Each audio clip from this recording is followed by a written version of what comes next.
Hi guys, my name's Andy Crowley, and in this video we're checking out how to play the lead intro to Sweet Child of Mine. The link to the tab is in the top corner and in the description below, which it may be handy for you to have. And the other sections of the song I will be doing videos for as well, and they'll all be on one convenient page for you to find. That link is in the description. Let's get you straight in for a close-up now on how to play this classic intro.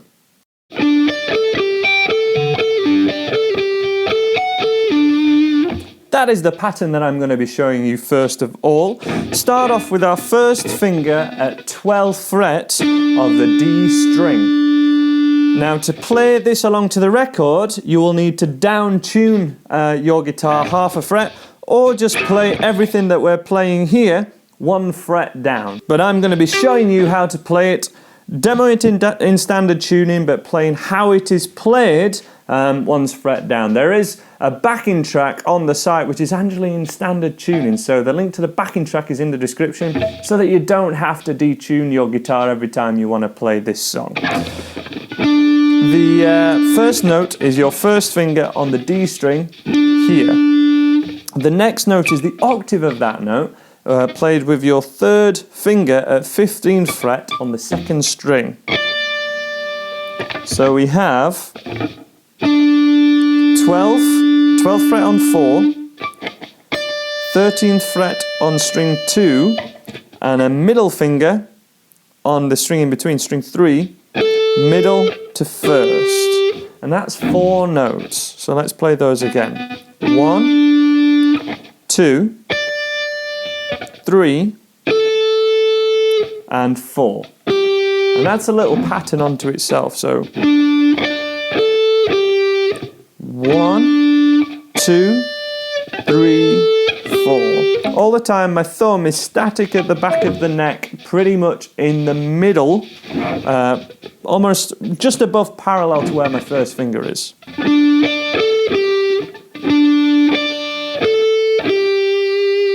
After that, our third finger hits 15th fret on the thinnest E string, and the middle finger hits 14th fret on string 3, and then it's 14 to 14 on string 1 and on string 3. So we have this pattern of 4 notes.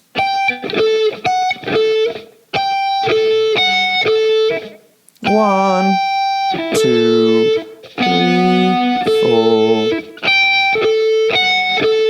Add that to the other 4 notes that we had. 1, 2, 3, 4. 1, 2, 3, 4.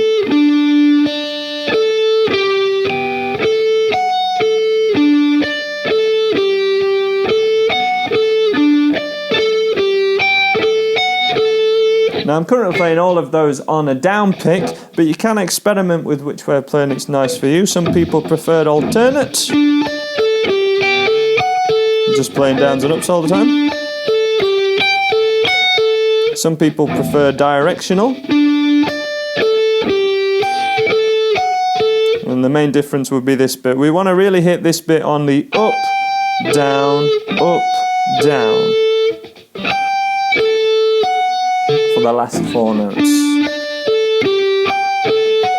I personally prefer just doing it alternate, but the choice will be yours.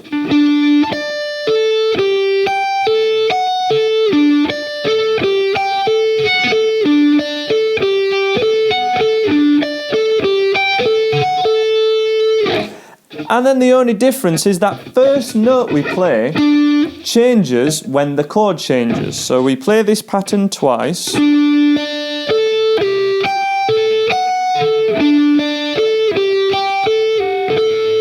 And then we change the root note from 12 to 14 on the same string. Play the whole thing twice. And then the root note changes to the G on string 3. Play the whole thing twice, and then to this one. So the second time round, we start here,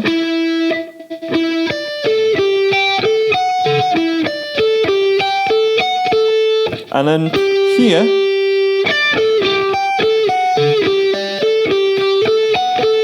staying right on the tips as much as I can, but also muting, So I don't always get a lot of open string sound, which would suck with this amount of gain that we've got on. I'm also on the rhythm pickup on a Les Paul, which is typically how it's done.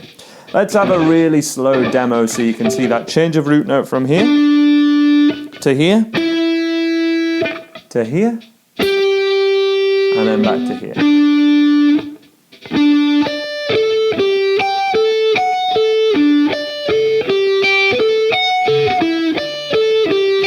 There's the change. And again.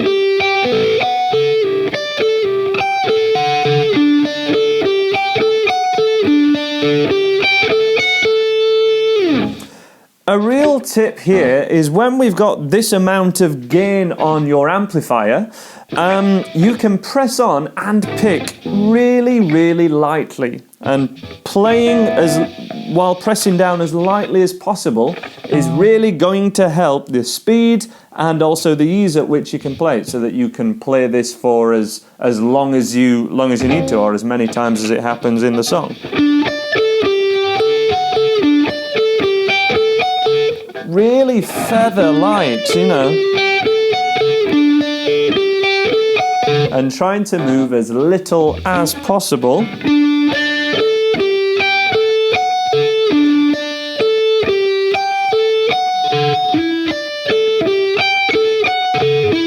So there's a little rolling technique has to happen there as well. So we hit this one flat with like the flat of our middle finger, the last note of the riff, and then when we hit the second bass note on the second sort of section of the riff, it goes to on the tip, flat to the tip.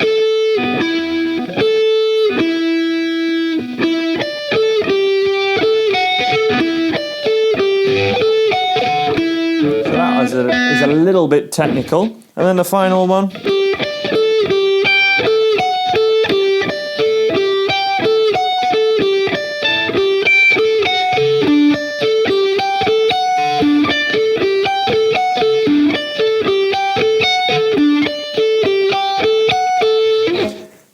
If you're struggling at this point, my definite advice is just to try and get those first 8 notes as solid as possible and repeat them without the rhythm changing at all. So the rhythm should be dun, dun, dun, dun, dun, dun, just ticking away like this. Keep the rhythm even.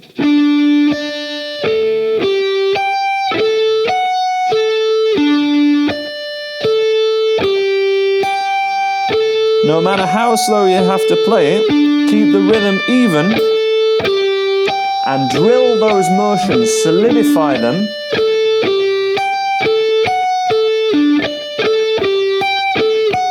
So that you can get it to a recognizable tempo, not up to speed with the record, but around this tempo, I guess. And if you can play it at that kind of tempo, then you'd maybe at a point where you can change the root notes. The other big tip I'll give you is, typically when I've taught this to private students, there's a lot of gaps in their playing, which means there's a lot of silence between the notes. Kind of sounds like this. Okay? And to make that sound myself, to recreate it, I'm lifting my fingers off way too early and I'm leaving too much of a gap between the notes. Keep your fingers down that little bit longer.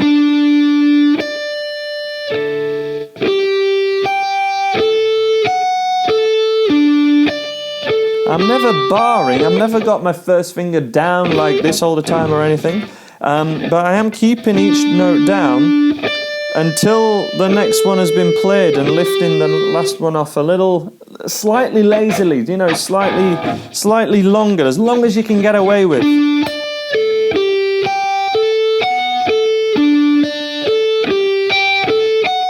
And also, you know, on most amplifiers, you are going to have the gain right up to full, as much as possible on the amplifier that you have to get this tone, especially on the neck pickup, where everything rings out a little less.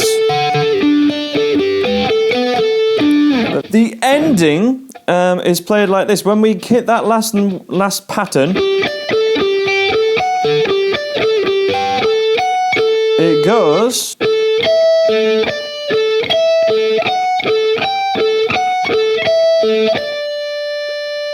So after the ending, that's the third pattern of the 4.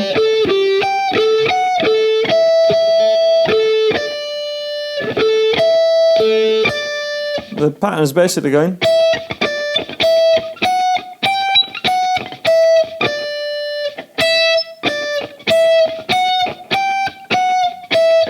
And always alternating back to this one.